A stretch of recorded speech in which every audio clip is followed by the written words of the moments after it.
Hey guys, in this video we're going to take a look at how you can add or remove Magnifier to the accessibility shortcuts menu on the iPhone 15 series.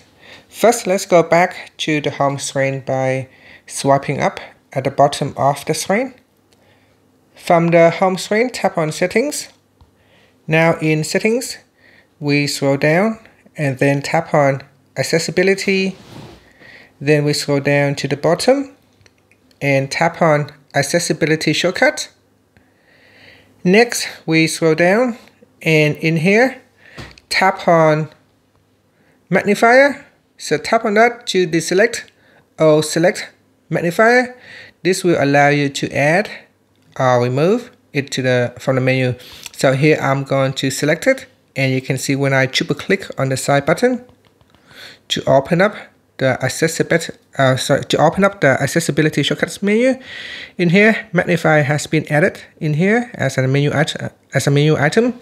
And if I remove it, then it should also be removed from the shortcuts menu in here. And that's it. After that, you can swipe up to go back to the home screen. Thank you for watching this video. Please like and subscribe to my channel for more videos.